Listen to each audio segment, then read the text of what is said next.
A pesar de que Madrid ya presumía de un palacio majestuoso que simbolizaba la estabilidad de la corona, a mediados del siglo XVIII surgió la decisión de levantar otro, casi como su reflejo, pero oculto entre los bosques silenciosos de Segovia. No era una expansión del poder real, ni un gesto arquitectónico caprichoso. El proyecto parecía responder a una necesidad mucho más sutil, casi inexplicable desde el exterior. La corona deseaba un espacio que imitara la grandeza del Palacio Real de Madrid, pero que permaneciera lejos de las miradas, ajeno al bullicio de la corte y resguardado por la naturaleza.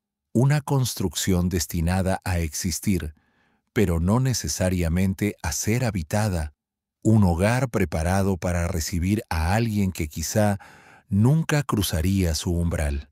Quienes observaron el proceso desde la distancia no tardaron en detectar algo peculiar en la elección del arquitecto.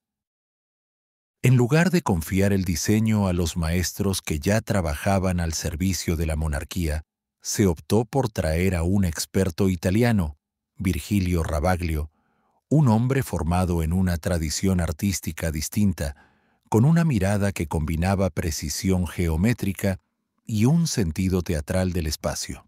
Su nombre no circulaba en los círculos habituales de la corte española, lo que alimentó preguntas: ¿por qué un extranjero para una obra tan íntimamente ligada a la dinastía?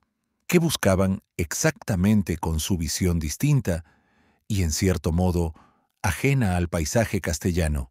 La explicación oficial hablaba de su habilidad para reproducir la estética del barroco italiano y su capacidad para levantar edificaciones armoniosas en planta cuadrada.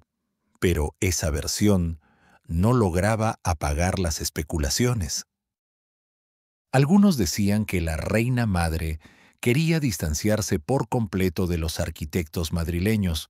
Otros insinuaban que se necesitaba un profesional que no conociera los entresijos de la corte y que trabajara con absoluta discreción. Lo cierto es que Ravaglio aceptó el encargo con una mezcla de orgullo y desafío.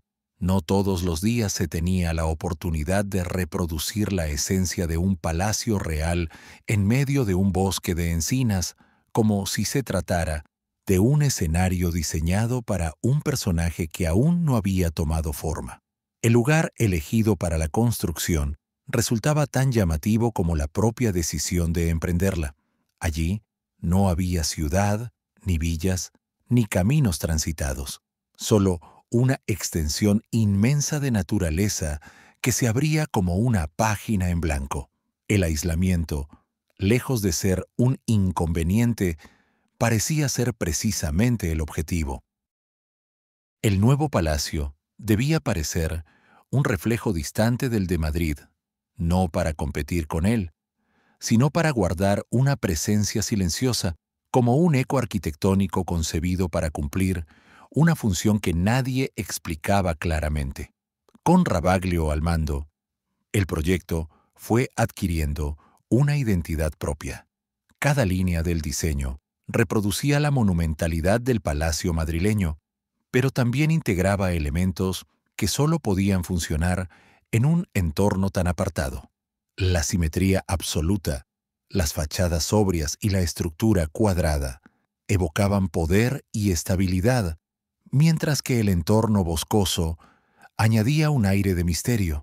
Aparentemente, se trataba de un palacio para ser contemplado desde la distancia, casi como si estuviera esperando un acontecimiento que nunca se mencionaba explícitamente. Quienes participaron en las primeras fases de la construcción intuyeron que aquel edificio no iba a convertirse en una residencia convencional. No había prisa, no había urgencias, y el ritmo parecía marcado más por decisiones externas a la obra que por las necesidades propias de un hogar real. El proyecto avanzaba con determinación, pero sin la premura que acompañaba a las grandes obras del Estado. Era como si el palacio ya supiera que su destino no sería el de un escenario cotidiano, sino el de una presencia latente. Y así, piedra sobre piedra, empezó a levantarse la estructura de un lugar que, sin haber sido terminado, ya se había ganado el sobrenombre que lo acompañaría durante décadas. Un palacio que parecía existir antes de tener dueño, un espacio preparado para una historia que aún no comenzaba, pero que ya generaba rumores y expectativas en todos los que se acercaban a su creación. A medida que avanzaba la construcción, la figura de Virgilio Ravaglio comenzó a adquirir un protagonismo inesperado. No era simplemente el arquitecto de un proyecto regio, parecía el guardián de un secreto compartido entre quienes habían decidido levantar una residencia silenciosa en el corazón de un bosque. Su estilo, marcado por la precisión geométrica y un sentido casi ceremonial del espacio, encajaba de manera sorprendente con la visión que la corona tenía para este palacio, un edificio que debía transmitir autoridad, sin necesidad de espectadores, armonía sin necesidad de cortesanos, grandeza sin necesidad de celebraciones públicas. Ravaglio se movía por la obra como alguien que conoce un propósito que no puede traducirse en palabras, y cada decisión reforzaba la sensación de que aquel diseño iba mucho más allá de la estética. El trazado cuadrado del edificio, una planta perfecta, simétrica y cerrada, respondía a un ideal arquitectónico muy propio del barroco italiano. Sin embargo, en este contexto, adquiría un matiz particular. El cuadrado no solo simbolizaba estabilidad, sino también aislamiento.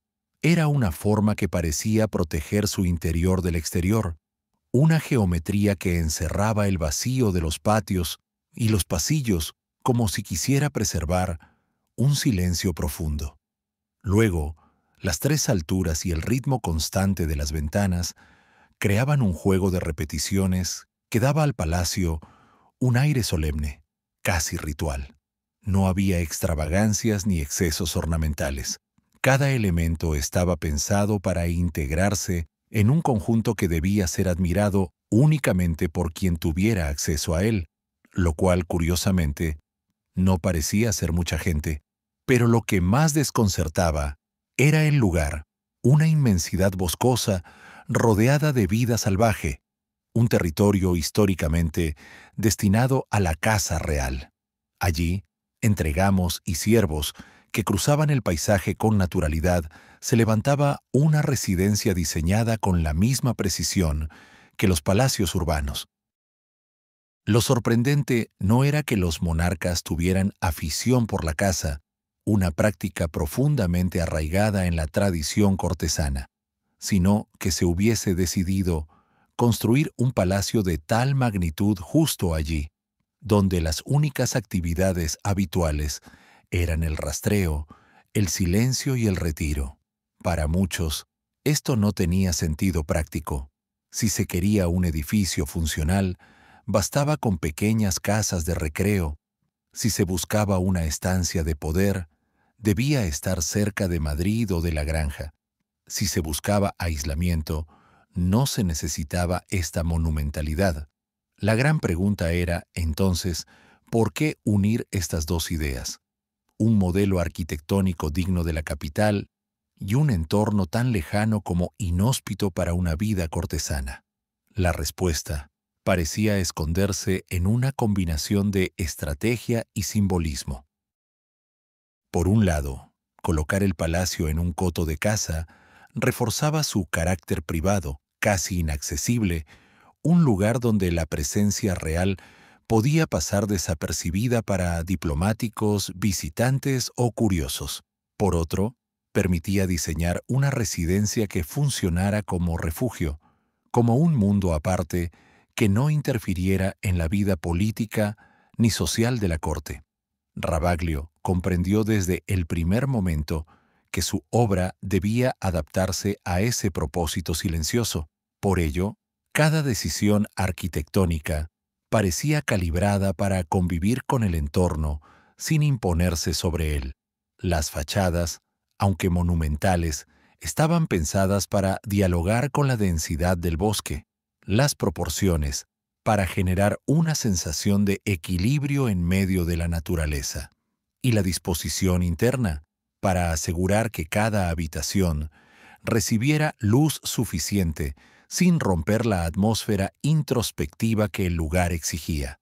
No era un palacio para recibir multitudes, sino para acompañar el aislamiento. Con el avance de las obras, la contradicción se hacía cada vez más evidente. Un edificio que podía competir en elegancia con los mejores palacios europeos se levantaba en un sitio donde nadie podría admirarlo de manera habitual. Un palacio que no aspiraba a ser escenario, sino refugio. No un símbolo público del poder, sino un espacio íntimo destinado a un uso que cambió incluso antes de que se colocara la última piedra. Y así, mientras Ravaglio seguía ensamblando su creación con la precisión de un artesano y la intuición de alguien que sabe que trabaja para un destino incierto, el bosque continuaba expandiéndose a su alrededor, como si quisiera envolver la residencia y protegerla de cualquier mirada indiscreta.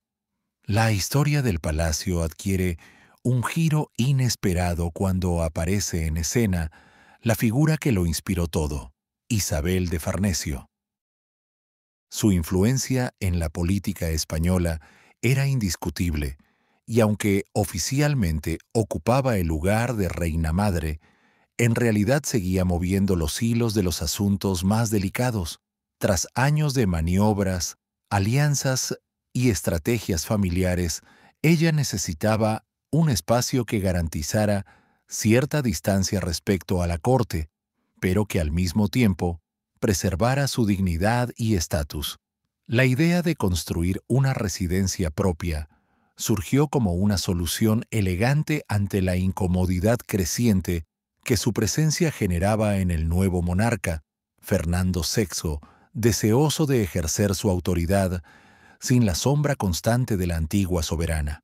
Fue así como el proyecto de Río Frío tomó forma, un palacio concebido específicamente para ella, una especie de refugio regio donde podría vivir rodeada de comodidades, arte y naturaleza, sin interferir en las decisiones de gobierno.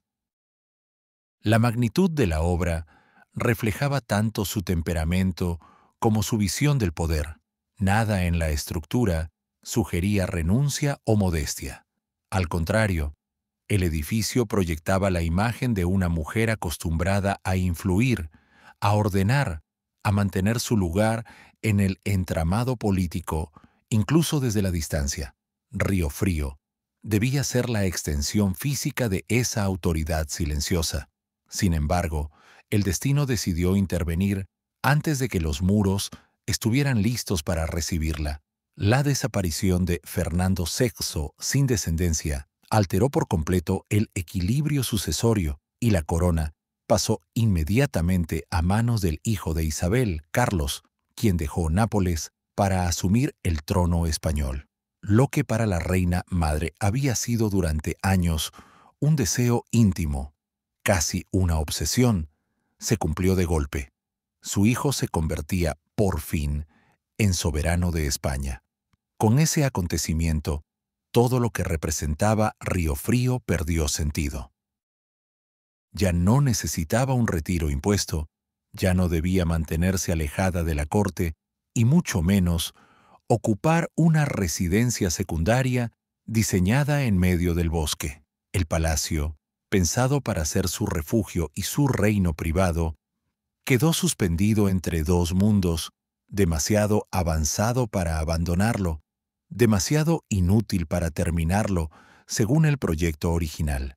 Los grandes espacios destinados a jardines ceremoniales nunca se trazaron, las fuentes imaginadas permanecieron en los planos, el convento franciscano quedó reducido a una intención, y el teatro que debía servir como epicentro cultural jamás pasó de ser una idea. La obra continuó lo justo para dotar al edificio de forma, pero no de vida. Se completaron las fachadas y la estructura, pero el conjunto quedó desprovisto de esa capa final, que transforma un palacio en un hogar. La ironía era evidente. Una residencia levantada para satisfacer el deseo de una sola mujer se convertía por su propio éxito político en un monumento sin propósito. El bosque siguió avanzando a su alrededor, como si quisiera reclamar lo que nunca había sido verdaderamente entregado. Y entre las paredes silenciosas del edificio quedaron las huellas de todos los espacios que nunca se construyeron.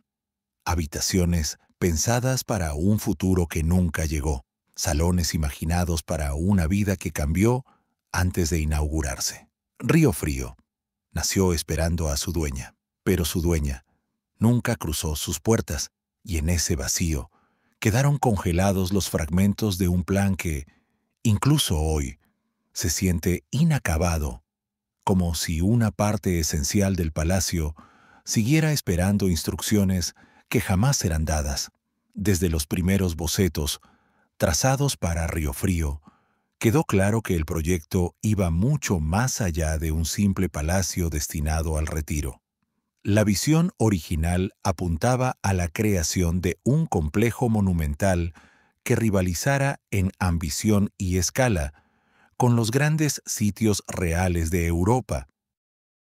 El edificio principal, con su planta cuadrada y sus 3 alturas, era solo el núcleo de un entramado mucho más amplio que debía extenderse por todo el territorio circundante.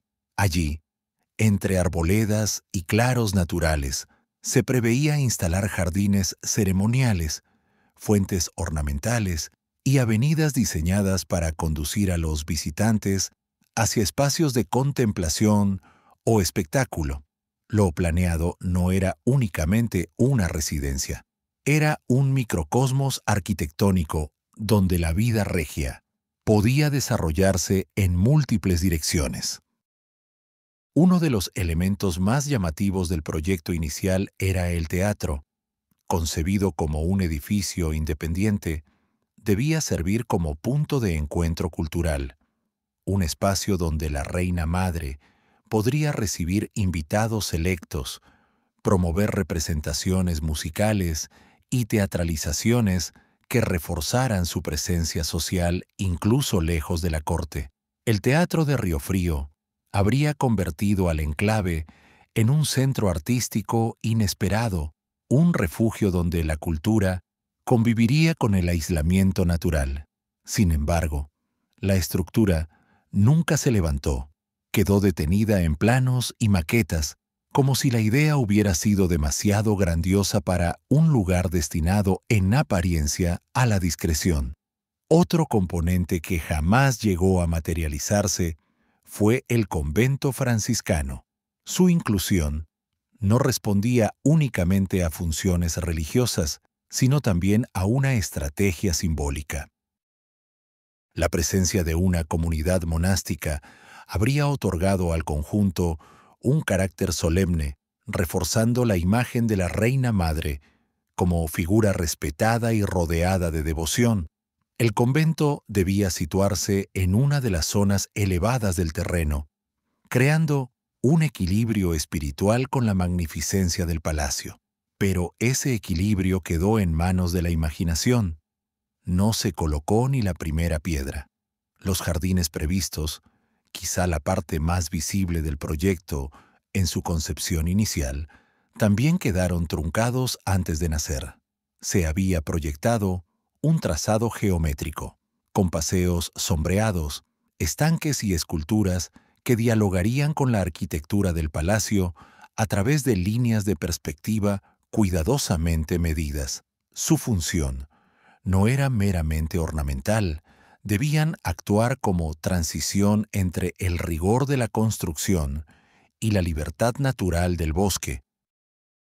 Sin ellos, el palacio terminó asentado directamente sobre la explanada, como un cuerpo monumental sin su piel externa.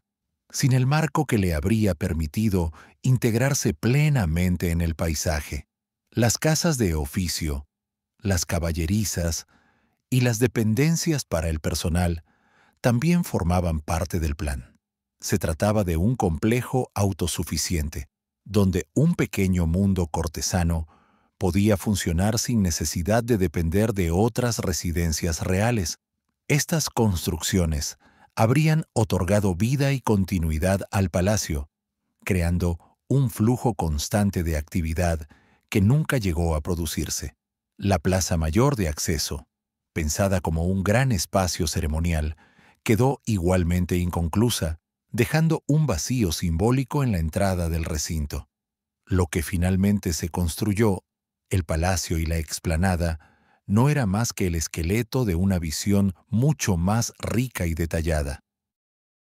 Cada ausencia, cada espacio que no se llegó a completar, contribuye hoy a la sensación de que Río Frío es un lugar suspendido entre dos realidades, la de lo que es y la de lo que pudo haber sido.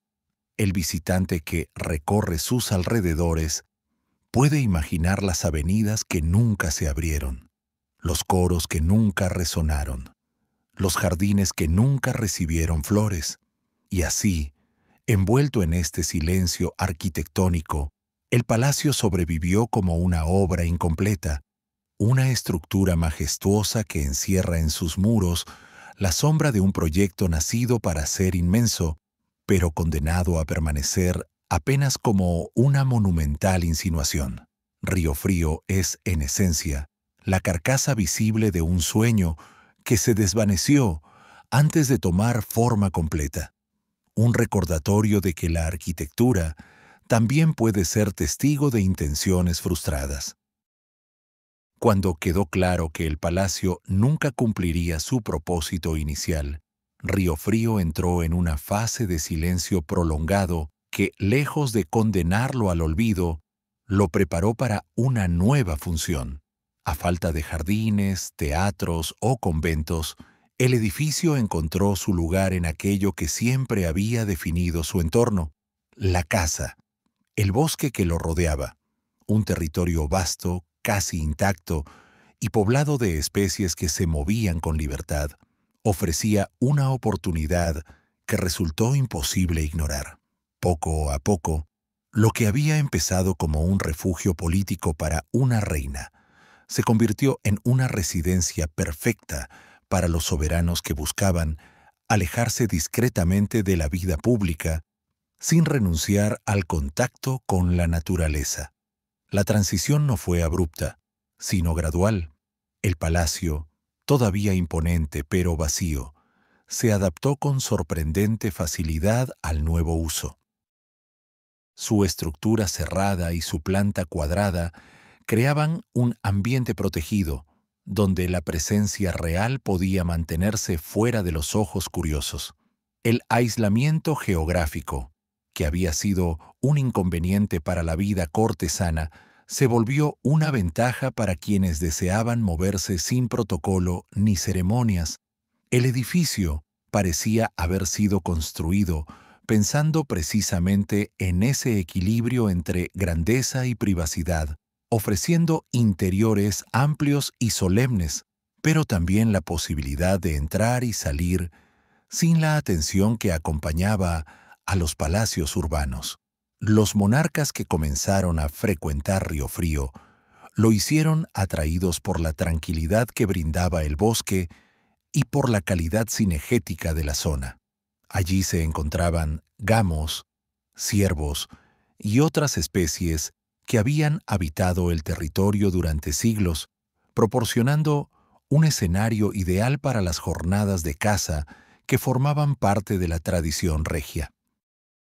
La caza no solo era un entretenimiento, representaba un ritual, una forma de reafirmar habilidades, liderazgo y vínculos con una naturaleza que servía simbológicamente como espacio de renovación.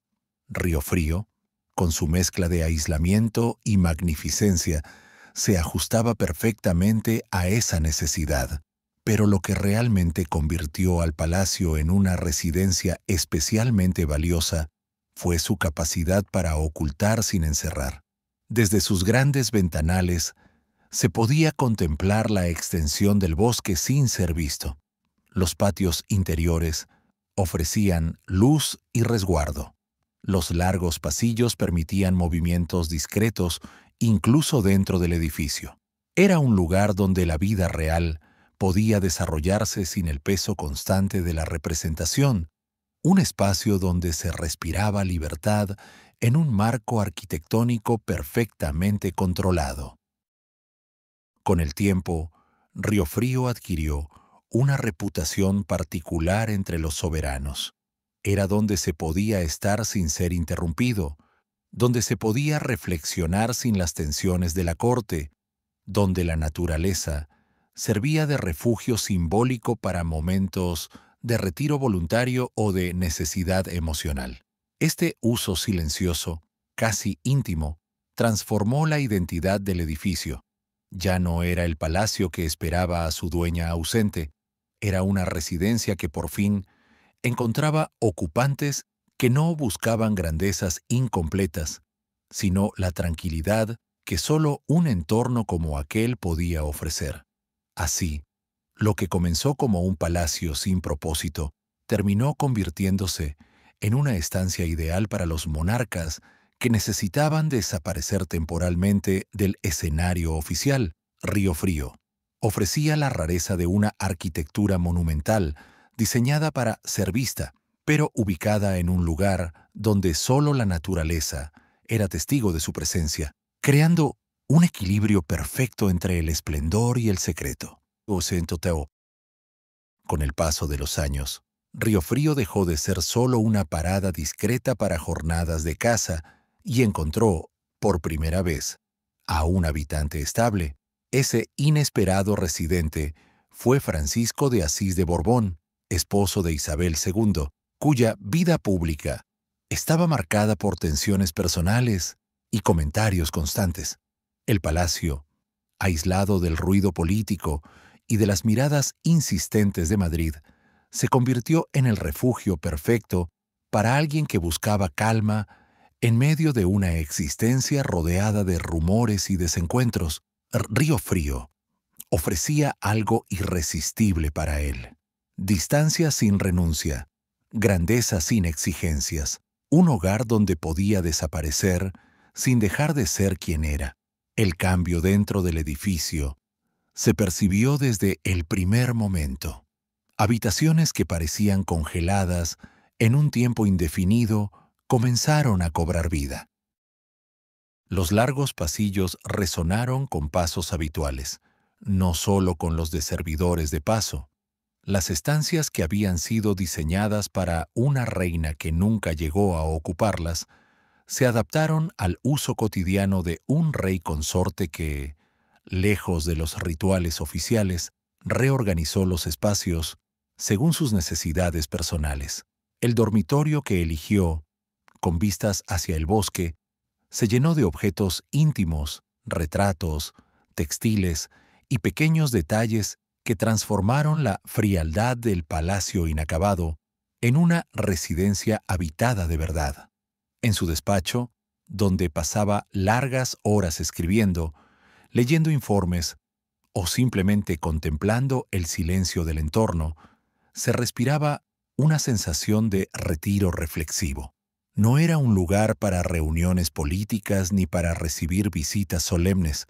Era un espacio donde la vida se volvía doméstica, donde el peso de la notoriedad se disolvía entre muebles cuidadosamente elegidos y luz natural. La servidumbre, acostumbrada al protocolo estricto de la corte, descubrió que en Riofrío el ritmo era distinto, casi monástico.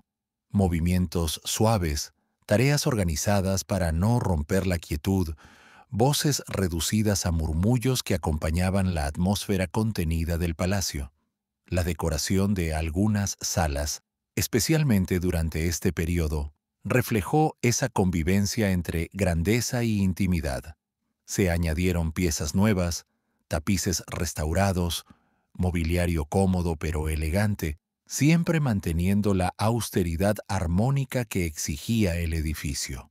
Fue entonces cuando Riofrío dejó de ser un conjunto monumental sin alma y se transformó en un hogar real, un espacio donde el tiempo fluía de otra manera, protegido del mundo exterior por hectáreas de bosque.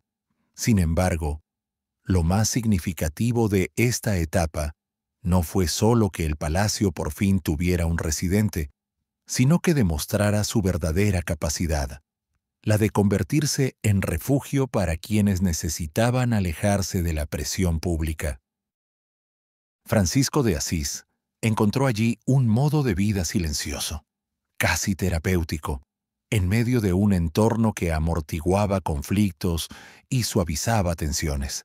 Y aunque su presencia marcó el primer gran capítulo habitado de Riofrío, no sería la última vez que el palacio serviría como amparo emocional para un miembro de la familia real. Años después, otro soberano atravesaría un periodo doloroso que lo llevaría precisamente hacia estos muros, buscando algo que sabía que solo Riofrío podía ofrecer. El palacio, con su mezcla de solemnidad y recogimiento, estaba destinado a convertirse más de una vez en refugio para quienes cargaban con responsabilidades y heridas invisibles. Y esa segunda historia, tan íntima como la primera, terminaría de consolidar el carácter único y profundamente humano de esta residencia silenciosa. Cuando Alfonso XII se atravesó uno de los momentos más dolorosos de su vida personal, buscó un lugar donde pudiera enfrentar su pérdida lejos del ámbito público. Ninguna de las residencias reales ofrecía el silencio necesario, ninguna permitía escapar de los rituales cortesanos que continuaban, implacables, incluso en tiempos difíciles. Riofrío, en cambio, surgió como una alternativa casi natural. Un palacio amplio, apartado, resguardado por un bosque inmenso y acostumbrado a acoger vidas que necesitaban una pausa.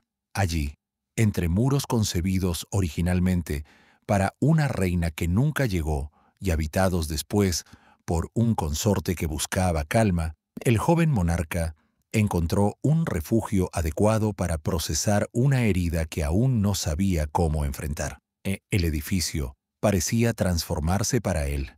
Sus amplios salones, antes silenciosos por falta de uso, se convirtieron en escenarios donde el tiempo avanzaba con un ritmo distinto. La arquitectura, marcada por la simetría y la serenidad, resonaba con su estado interior. Los patios dejaban entrar una luz suave que no agredía.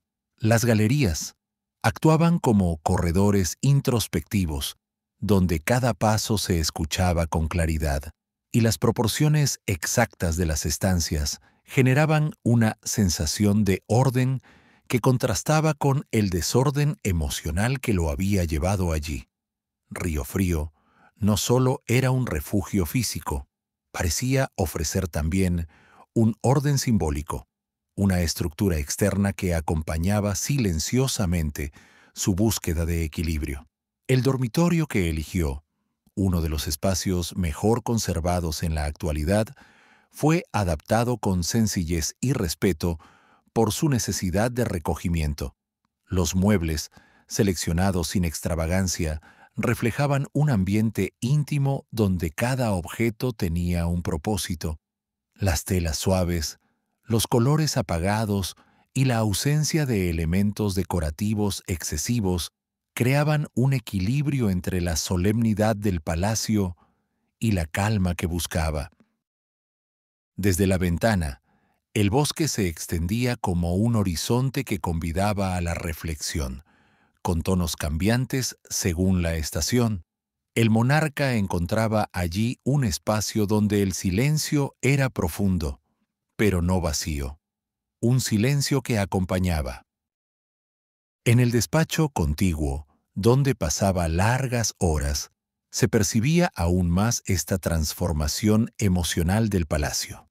Las paredes albergaban retratos discretos, mapas, libros y objetos personales que hablaban de su intento por retomar el control de sus pensamientos.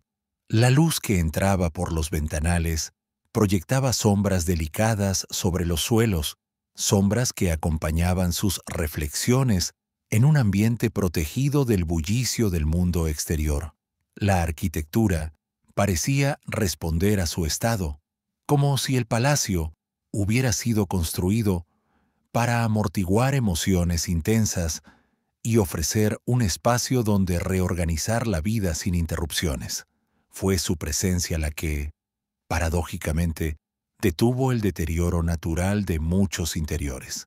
Varias estancias se mantuvieron intactas porque él quiso conservarlas tal como estaban, sin grandes reformas, respetando la esencia del proyecto inicial.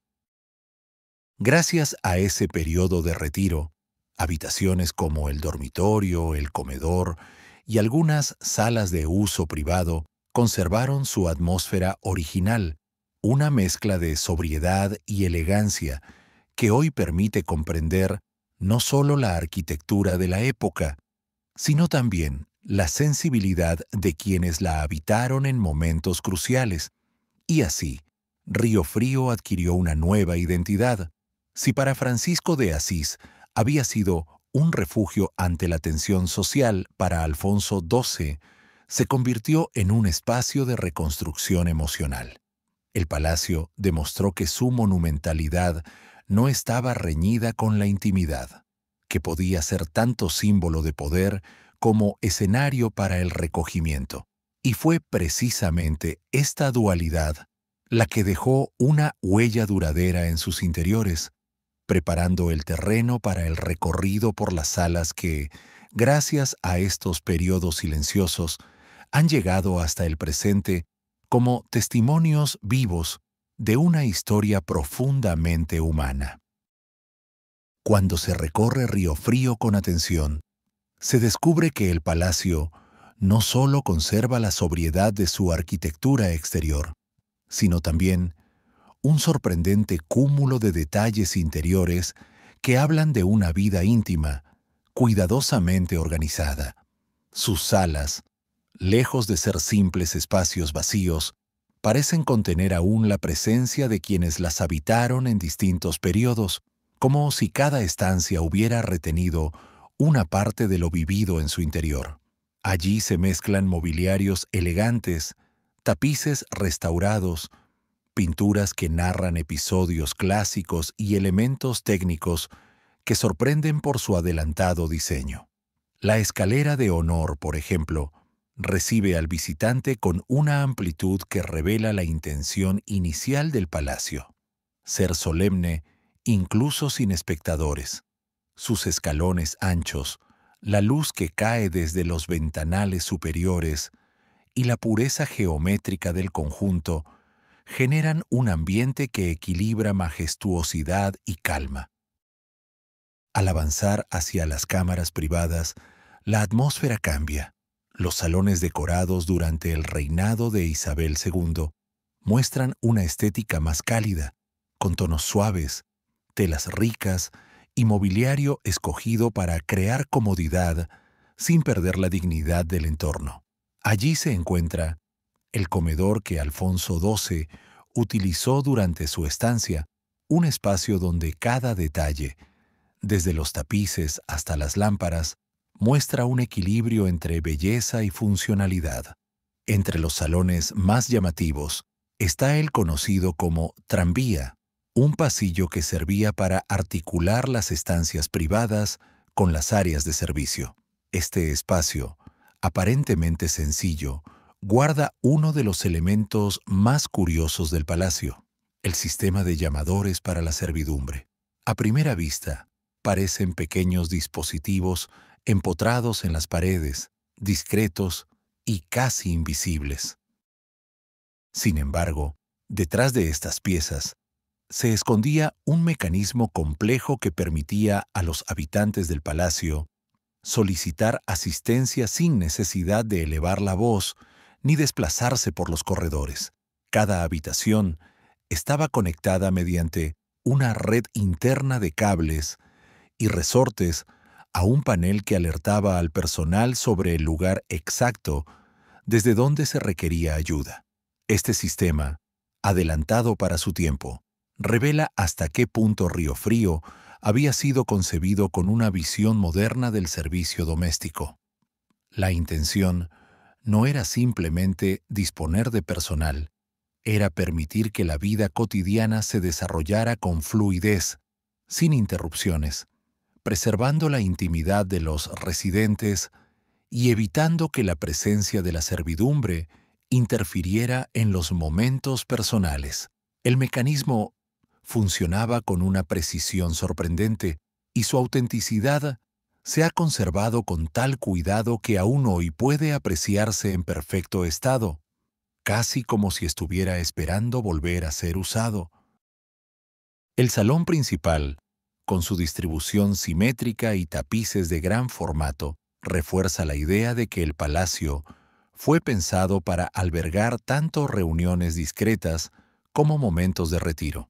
Aquí la luz entra de manera distinta, más suave, filtrada por cortinajes que atemperan el brillo del día.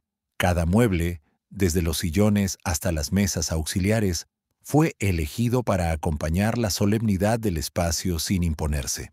En otra sala, dedicada a la música, se respira una atmósfera serena, donde los instrumentos y las partituras parecen congelados en una pausa eterna, como si la última melodía interpretada allí aún resonara en la memoria del lugar.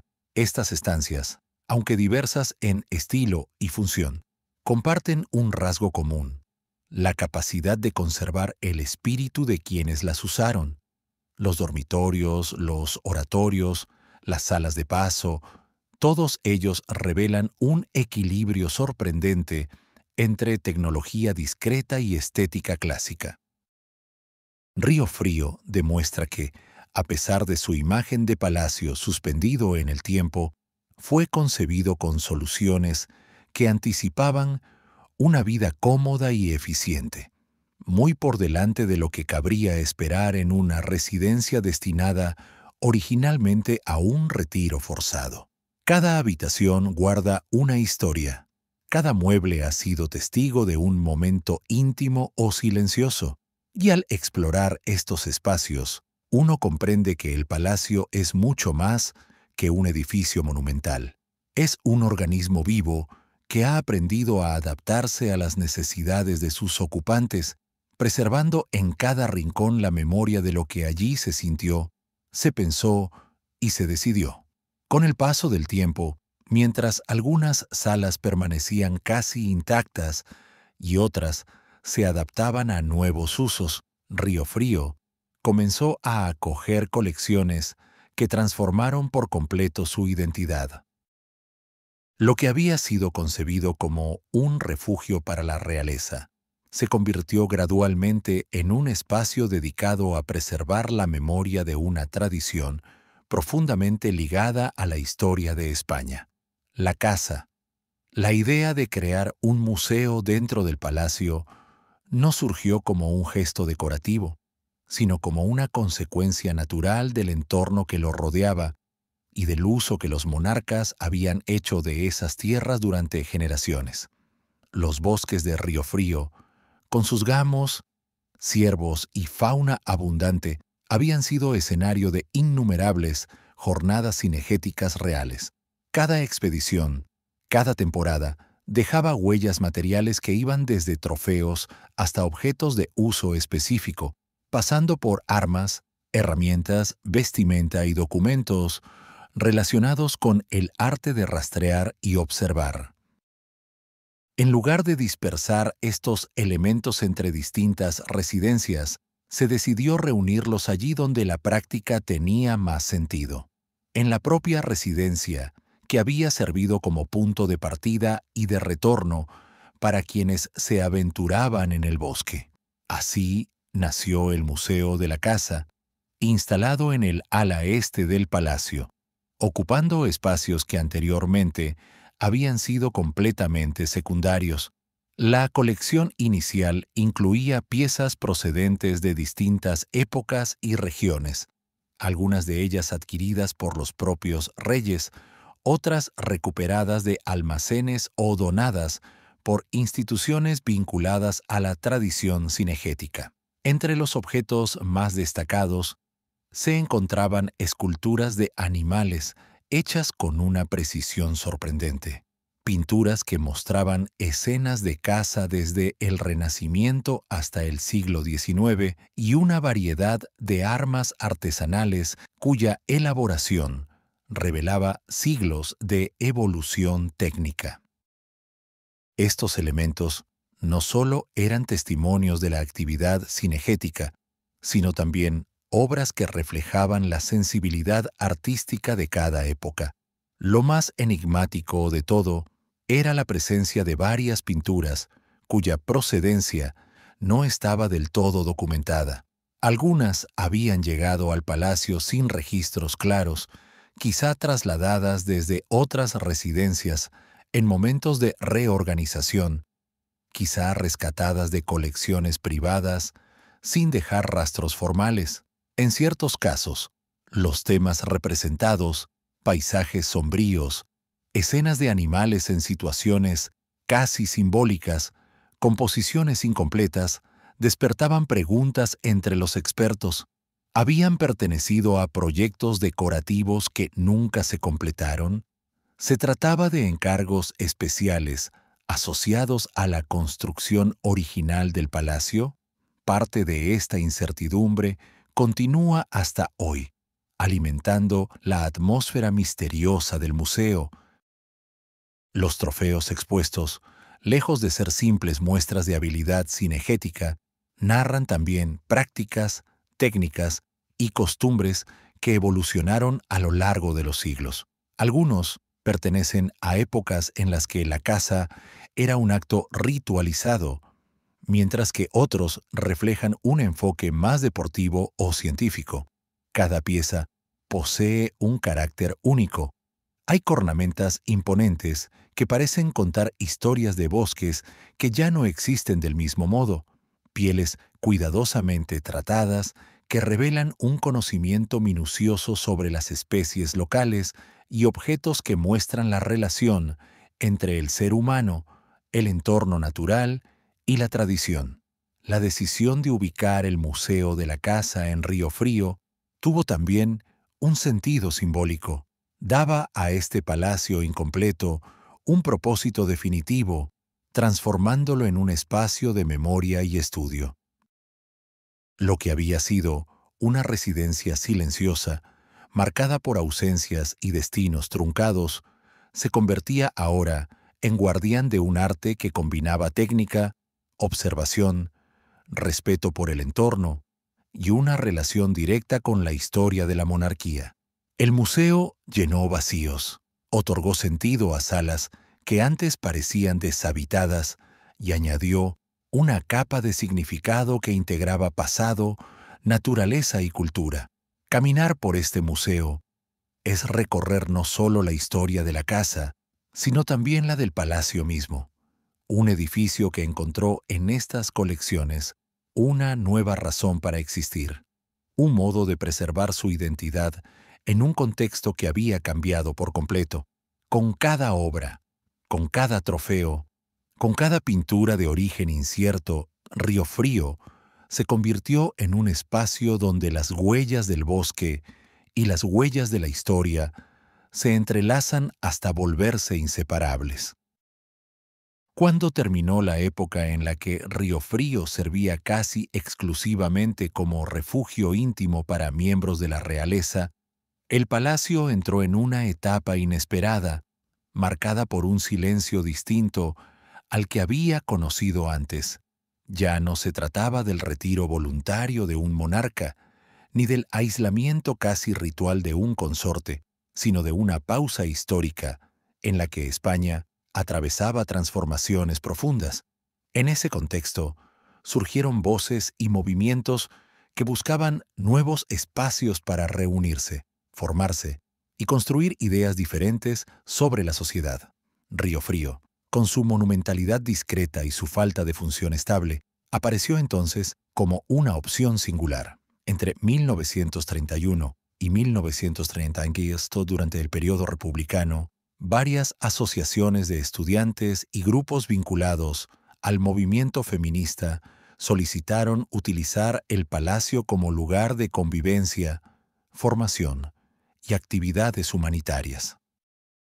Lo insólito no era que eligieran un espacio arquitectónicamente atractivo, sino que lo hicieran con plena conciencia de que este palacio, concebido para la realeza y marcado por historias de aislamiento y retiro, podía convertirse en un entorno ideal para experiencias colectivas, participativas y educativas. Su silencio, lejos de ser un impedimento, se transformó en un lienzo sobre el que era posible proyectar nuevas formas de convivencia. Las asociaciones que ocuparon temporalmente el edificio lo utilizaron de un modo que nadie habría imaginado décadas antes. Salas que habían presenciado la introspección de Alfonso XII acogieron ahora debates sobre igualdad, nuevas pedagogías y proyectos de ayuda social. Los amplios salones se llenaron de mesas, cuadernos, instrumentos, materiales didácticos y voces jóvenes que recorrían pasillos diseñados originalmente para la realeza. La atmósfera solemne del palacio no desapareció, más bien se mezcló con una energía renovadora, como si las paredes encontraran, por primera vez, un propósito colectivo. Los movimientos feministas, en particular, vieron en Río Frío un espacio simbólico. Poder habitar un edificio cuya historia había estado dominada por decisiones políticas, retiradas forzadas y vidas marcadas por restricciones sociales era, en sí mismo, un acto de reinterpretación cultural. Frente a la estructura que Isabel de Farnesio nunca llegó a usar, jóvenes mujeres organizaban talleres y encuentros destinados a impulsar su educación, su autonomía y su presencia activa en la sociedad.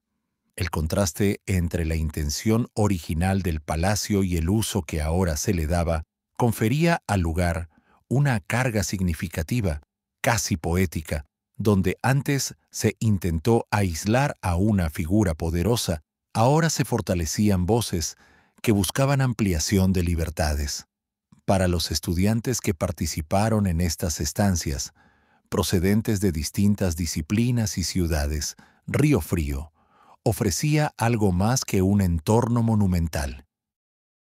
Su arquitectura invitaba al pensamiento, sus espacios amplios permitían organizar actividades diversas, y su localización en plena naturaleza proporcionaba un equilibrio entre trabajo y reflexión. La falta de ornamentos en algunas áreas transmitía sencillez. Las salas mejor conservadas ofrecían inspiración histórica y la mezcla de silencio y amplitud daba pie a debates que las universidades urbanas no siempre podían albergar. Este uso temporal no transformó físicamente el palacio, pero dejó una huella simbólica profunda. Río Frío había sido construido para un destino que nunca se cumplió y durante décadas había servido como refugio privado. Ahora, por primera vez, se convertía en un espacio de participación colectiva. La historia íntima del edificio se abría a nuevas voces, nuevas dinámicas y nuevas lecturas, demostrando que incluso los palacios más estáticos pueden reinventarse cuando cambian las circunstancias del país que los rodea. Ese periodo de silencio activo, sin reyes, sin ceremonias, pero lleno de ideas y aprendizaje, fue decisivo para que el palacio comenzara a verse no como un monumento inaccesible, sino como un espacio con potencial cultural.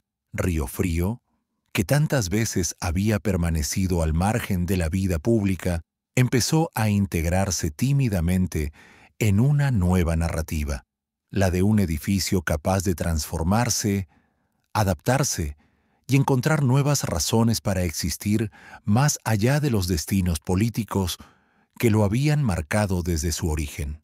Tras los años convulsos que habían dado a Río Frío un uso inesperado, el palacio pasó a formar parte de un nuevo capítulo cuando la corona recuperó su presencia institucional y el país inició un proceso de reconstrucción, tanto material como simbólica.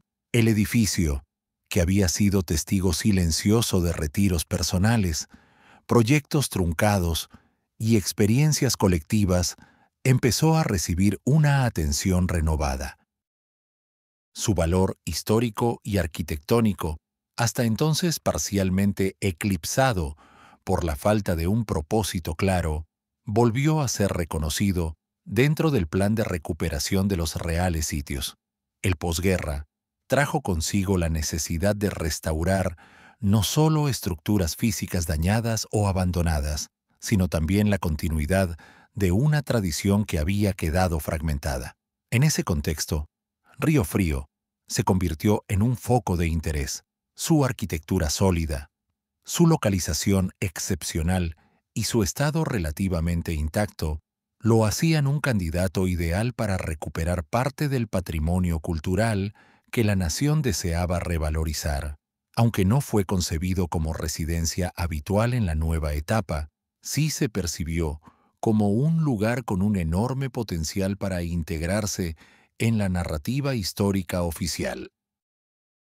Los primeros trabajos de restauración se centraron en devolver al palacio su dignidad arquitectónica, especialmente en aquellas áreas que habían sufrido el desgaste del tiempo y el uso variado durante la etapa republicana.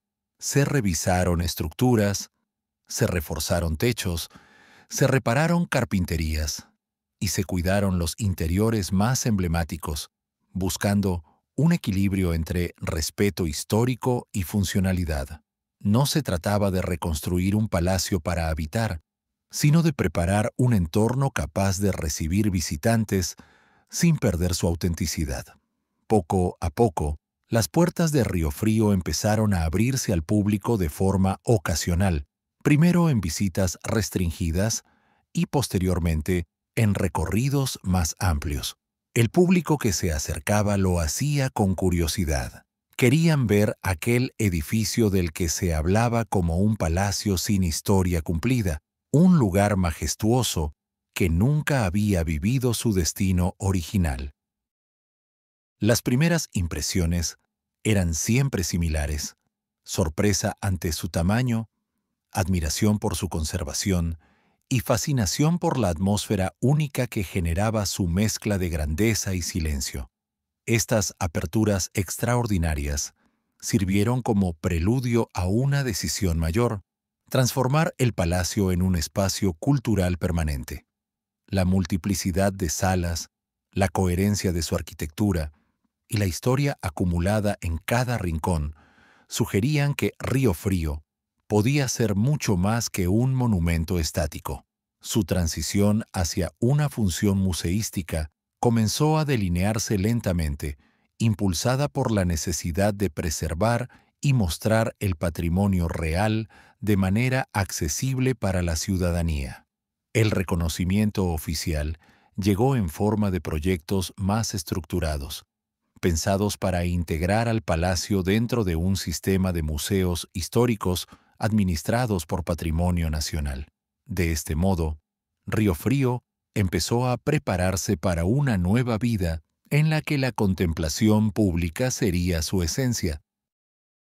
Las restauraciones se volvieron más minuciosas. Las colecciones comenzaron a organizarse con criterios museológicos y se trazaron rutas destinadas a explicar tanto su arquitectura como las historias de quienes lo habían habitado.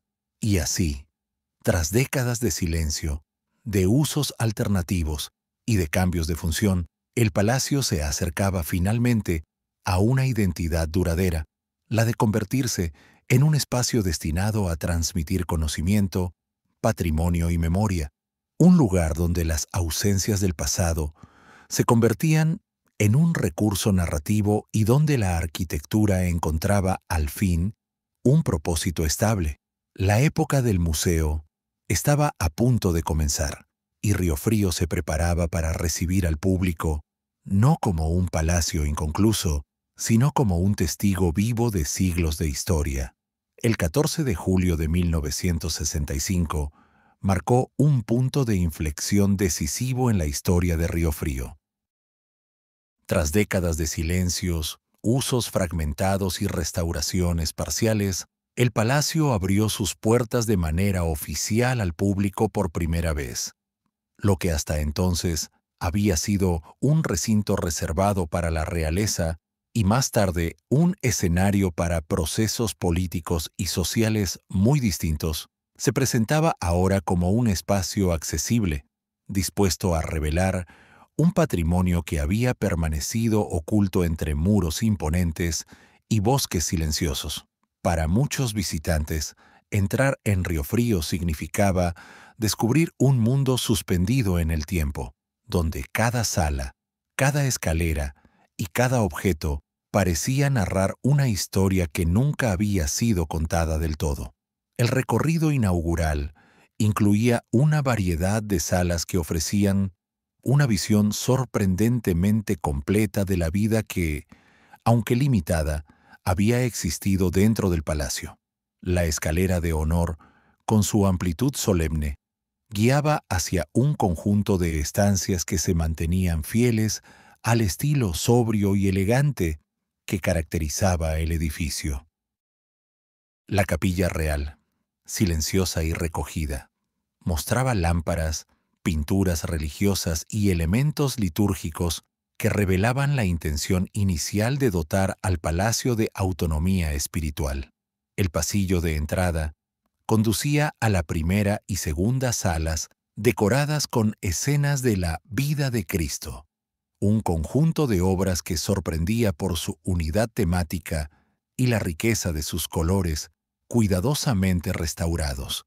Otro de los espacios que llamaba la atención de los visitantes era la conocida Sala de Snyders, rebosante de dinamismo pictórico, gracias a los lienzos atribuidos a círculos flamencos especializados en escenas de caza. Junto a ella se encontraba el salón de billar, que conservaba mobiliario sencillo pero de gran calidad, y que invitaba a imaginar momentos tranquilos, lejos del ruido palaciego. El tranvía, un corredor de paso que conectaba diferentes estancias privadas, se convirtió rápidamente en uno de los favoritos del público, no solo por su peculiar estructura, sino también porque allí se encontraba la sorprendente instalación de los llamadores de servicio, uno de los sistemas más avanzados de su época. Las estancias vinculadas a la figura de Alfonso XII Seso tenían un atractivo especial. El dormitorio que usó durante su estancia transmitía una atmósfera íntima, casi intacta desde los días en los que el joven monarca se retiró allí buscando serenidad. El despacho, con sus muebles robustos y su luz suave, completaba la imagen de una vida privada que nunca había sido pensada para ser mostrada al público, pero que ahora revelaba detalles que enriquecían la memoria histórica del lugar. Lo mismo ocurría con las habitaciones dedicadas a Francisco de Asís. Su cámara, su sala privada y su dormitorio mostraban un conjunto coherente que dejaba entrever costumbres, hábitos y una vida cotidiana discreta que contrastaba con la grandeza del edificio. El salón de tapices, con piezas provenientes de distintos reales sitios, ofrecía una síntesis visual del lujo silencioso que había definido gran parte de la existencia del palacio. Las salas de música, de recuerdos y de oratorio añadían capas narrativas, permitiendo que cada visitante recorriera el edificio como si descifrara una historia compuesta por fragmentos cuidadosamente conservados. Para muchos, aquella apertura de 1965 representó el despertar definitivo del palacio. Riofrío, que durante 2 siglos había sido un escenario secundario en la vida de la monarquía, se transformaba por fin en un protagonista cultural. Sin embargo, lo que el público no sabía entonces era que ese momento histórico no era un punto final, sino apenas el comienzo. La apertura reveló tesoros, sí, pero también puso de manifiesto la inmensa cantidad de espacios, obras y documentos que aún quedaban por estudiar, restaurar y reinterpretar. Río Frío acababa de iniciar un proceso profundo de transformación que, con el paso del tiempo, lo convertiría no solo en un museo, sino en un espacio donde la historia seguiría reorganizándose y adquiriendo nuevas dimensiones. Lo que ocurrió después demostraría que el palacio tenía aún muchas capas por descubrir. A comienzos del siglo XXI, cuando ya parecía que Río Frío había encontrado finalmente su lugar como museo consolidado, surgió una pregunta decisiva dentro de Patrimonio Nacional. ¿Estaba el palacio mostrando realmente aquello para lo que había sido concebido? Tras décadas de aperturas, añadidos, reorganizaciones y adaptaciones según las necesidades de cada momento histórico, muchas estancias habían perdido su identidad original. Algunas funcionaban como simples salas de exposición, otras acumulaban piezas que no guardaban relación directa con los habitantes que habían dado sentido a esos espacios. Río Frío mostraba su riqueza, sí, pero también una cierta dispersión narrativa que hacía difícil comprender su esencia profunda. Fue entonces cuando se tomó una decisión ambiciosa y arriesgada: cerrar temporalmente parte del recorrido para emprender una restauración de gran escala que permitiera recuperar la función histórica de las estancias más significativas. Entre 2015 y 2016, varias salas dejaron de recibir visitantes para iniciar un proceso minucioso que buscaba devolver al palacio una coherencia perdida con el paso del tiempo. No se trataba solo de reparar muros o restaurar techos, sino de reconstruir el significado de cada habitación, devolviendo a cada una su voz original dentro del relato general del edificio. Uno de los objetivos principales era reinstalar el Salón del Billar en su ubicación histórica. Esta sala, que había servido en épocas anteriores como punto de encuentro recreativo, había sido desplazada y transformada en la sala de Snyders durante una reorganización anterior. Patrimonio Nacional decidió invertir el proceso, restituir el antiguo salón de juegos y trasladar las pinturas flamencas a un nuevo entorno que permitiera apreciarlas según criterios museológicos más actuales. El resultado fue sorprendente. El espacio recuperó el dinamismo para el que fue creado, mientras que las obras de gran formato encontraron un marco más adecuado que realzaba sus colores y composiciones. Otro cambio significativo fue la restauración del dormitorio de Francisco de Asís. Este espacio, que había sido transformado en una pequeña sala musical, recuperó su disposición original gracias a la reinstalación de mobiliario histórico procedente de almacenes y otros reales sitios. De pronto, la estancia revelaba no solo una estética, sino una forma de vivir, la sobriedad propia de quien habitó el palacio buscando discreción y retiro. El oratorio, convertido durante años en una saleta de recuerdos, volvió a mostrar su dimensión espiritual. Allí se instaló una impresionante serie de 149 cuadros dedicados a la vida de Jesucristo, realizados por Giovanni del Cinque en 1729 y adquiridos por Felipe V. Las obras, distribuidas siguiendo un criterio narrativo, aportaron al espacio una profundidad que antes había quedado diluida.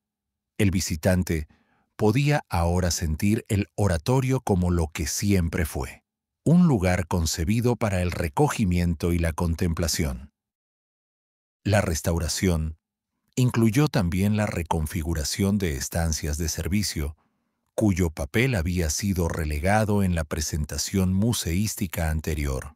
Ahora, se buscaba mostrar cómo funcionaba realmente el palacio en su etapa habitada, permitiendo comprender la relación entre los espacios nobles y los espacios técnicos. Este enfoque aportó una dimensión más humana y práctica al recorrido, revelando los engranajes invisibles que permitían el funcionamiento cotidiano de la residencia. Pero quizás la transformación más sorprendente fue el enriquecimiento del museo con aproximadamente 500 nuevas obras de arte, procedentes en su mayoría de otros reales sitios y de los fondos almacenados por Patrimonio Nacional. La incorporación de estas piezas no solo amplió el repertorio artístico del palacio, sino que permitió reorganizar el discurso museístico con mayor precisión, vinculando las colecciones a los habitantes reales del edificio y a los periodos históricos que marcaron su evolución. Con esta renovada coherencia, Riofrío logró algo que había perseguido sin éxito durante siglos: una identidad clara, sólida y profundamente conectada con su historia. Las salas recuperaron su sentido original. Los objetos dialogaron entre sí con armonía inédita, y el palacio dejó de ser simplemente un contenedor monumental para convertirse en un organismo histórico que explicaba, con precisión y sensibilidad, la vida real que alguna vez albergó. El proceso no solo restauró las paredes, restauró también la memoria del edificio, que por fin volvía a contarse a sí mismo, tal y como había sido imaginado desde el inicio. La reapertura de las salas restauradas reveló un Riofrío distinto al que el público había conocido durante décadas. Ya no era solo un palacio hermoso en medio del bosque, ni un museo que acumulaba piezas de distintas épocas. Ahora mostraba una narrativa interna clara, coherente y profundamente ligada a su sentido original. Las habitaciones recuperadas funcionaban como ventanas hacia la vida íntima que el edificio había albergado allí, al mismo tiempo como claves para comprender por qué este palacio había sido concebido de una forma tan singular. Entre todas las estancias, 4 espacios restaurados, el oratorio, las habitaciones y la sala del billar, adquirieron un papel esencial en este nuevo relato. El oratorio, uno de los lugares más significativos del conjunto, volvió a mostrar su esencia espiritual gracias a la reinstalación de la serie de cuadros atribuidos a Giovanni del Cinque. Al recorrer sus muros repletos de escenas minuciosas, se percibe una atmósfera solemne que conecta directamente con la intención inicial del palacio: ofrecer un entorno de retiro profundo, un lugar donde la reflexión y la contención fueran parte natural de la vida cotidiana. La luz tamizada, la disposición de las pinturas y el silencio que predomina en la sala muestran que el oratorio no era un simple complemento religioso, era un refugio emocional, una estancia pensada para acompañar momentos de introspección y calma en una residencia concebida para el aislamiento controlado. Las habitaciones restauradas, especialmente el dormitorio de Francisco de Asís y el de Alfonso XII, revelan con claridad cómo el palacio funcionó como espacio de retiro personal. Al recuperar los muebles históricos, las telas apropiadas y la disposición original de los objetos, cada dormitorio dejó de ser solo una muestra expositiva y se transformó en un escenario íntimo que permite imaginar la vida dentro del palacio. Un ritmo pausado, un entorno protector, una rutina marcada por la contemplación, más que por la actividad ceremonial. Allí, donde las paredes conservan huellas discretas del paso de sus habitantes, se descubre la verdadera vocación del edificio: ser un lugar donde la grandeza arquitectónica conviviera con la necesidad humana de resguardo. La sala del billar, por su parte, recuperó un dinamismo que había quedado diluido con las reorganizaciones anteriores. Volvió a ser un espacio pensado para la socialización discreta, para las conversaciones en voz baja, para las tardes en las que el ocio servía como pausa en medio de responsabilidades o preocupaciones. Su reconstrucción devolvió al palacio un aspecto esencial: su función como punto de encuentro relajado dentro de una residencia que, aunque monumental, debía ofrecer rincones de proximidad y convivencia. Al reintegrar este espacio en su lugar original, Patrimonio Nacional devolvió también una pieza importante al rompecabezas emocional del palacio. Río Frío no solo era refugio, también era un escenario para relaciones personales que se desarrollaban lejos de los protocolos de la corte. En conjunto, estos 4 espacios restaurados transformaron por completo la percepción del palacio. Dejaron claro que Río Frío no había sido concebido para la corte multitudinaria ni para la vida política intensa, sino para algo mucho más íntimo y específico: proporcionar un entorno de calma, recogimiento y aislamiento moderado a quienes, por razones personales o políticas, necesitaban apartarse de la escena principal sin alejarse por completo de su posición. El palacio reveló así su verdadera naturaleza: una arquitectura hecha no para el espectáculo, sino para la introspección; no para el poder visible, sino para la vida interior. Comprender Río Frío a través de estas salas recuperadas es comprender que su función nunca fue la de brillar ante el mundo, sino la de sostener discretamente a quienes se encontraban en momentos sensibles de sus vidas. Y al volver a su esencia, el palacio dejó de ser un misterio incompleto para convertirse en una casa que, por fin, mostraba con claridad la razón misma de su existencia. Con el paso de los siglos, Río Frío fue acumulando capas de sentido que jamás estuvieron previstas en el momento de su concepción.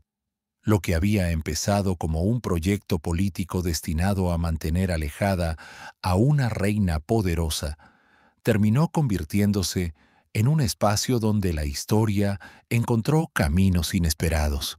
El palacio nunca recibió a su primera dueña, pero en lugar de quedar condenado al abandono, se transformó en un lugar cuya identidad se fue forjando a partir de presencias silenciosas, retiradas emocionales, usos colectivos y reinterpretaciones culturales. Su destino inicial, ser un hogar obligado para alguien que jamás llegó, quedó atrás, pero en esa ausencia nació una libertad que permitió que el edificio siguiera un camino propio, más rico y complejo de lo que hubiera imaginado cualquier arquitecto o monarca. Durante la etapa en la que sirvió como refugio, el palacio se convirtió en testigo de emociones profundas que dejaron una huella invisible en sus habitaciones. Francisco de Asís aportó al edificio una vida doméstica que lo alejó del vacío inicial. Alfonso XII, con su periodo de introspección, reveló la capacidad de Río Frío para acompañar procesos íntimos que no podían desarrollarse en un entorno ceremonial. Más tarde, los movimientos estudiantiles y feministas lo convirtieron en un escenario de aprendizaje y libertad, otorgándole un sentido colectivo que jamás había tenido. Y finalmente, su transformación en museo consolidó su papel como guardián de la memoria, tanto del arte cinegético como de la historia emocional de la monarquía. El palacio ganó así una personalidad propia, ajena a la finalidad que le dio origen. Cada etapa lo definió de una manera distinta. Primero, como un proyecto frustrado de exilio, luego como un refugio silencioso, más tarde como un espacio abierto al pensamiento y finalmente como un testimonio artístico y cultural. A diferencia de los grandes palacios que crecieron siguiendo una lógica de poder y representación, Río Frío se desarrolló a través de sus vacíos, de sus reinvenciones, de las personas que lo habitaron sin que estuviera destinado para ellas. Ese carácter imprevisible lo convirtió en una casa profundamente humana, donde la arquitectura monumental convivía con la modestia emocional de quienes encontraron en sus muros un lugar para quedarse, aunque fuera por un tiempo breve. Hoy, al recorrer sus estancias restauradas, sus pasillos silenciosos y sus salas que combinan historia y arte, se comprende que Riofrío encontró, al fin, un propósito. No necesitó coronaciones ni grandes celebraciones para sobrevivir. Su sentido surgió de los múltiples modos en que fue usado, reinterpretado y habitado. En lugar de quedar atrapado en la frustración de un destino incumplido, el palacio se convirtió en símbolo de algo mucho más profundo: la capacidad de los lugares para transformarse, para adaptarse a nuevas épocas, para revelar significados que solo aparecen cuando el tiempo les da la oportunidad de madurar. Riofrío enseña que los edificios, igual que las personas, pueden tener vidas largas y llenas de giros inesperados, que aquello que se construye para un propósito puede encontrar otro más valioso con el pasar de los años, y que, en ocasiones, las casas viven historias más densas, variadas y perdurables que las de quienes las inspiraron. El palacio que nunca encontró a su primera habitante terminó encontrando algo más importante: un sentido duradero que lo ancló al paisaje, a la memoria y a la identidad cultural de toda una nación.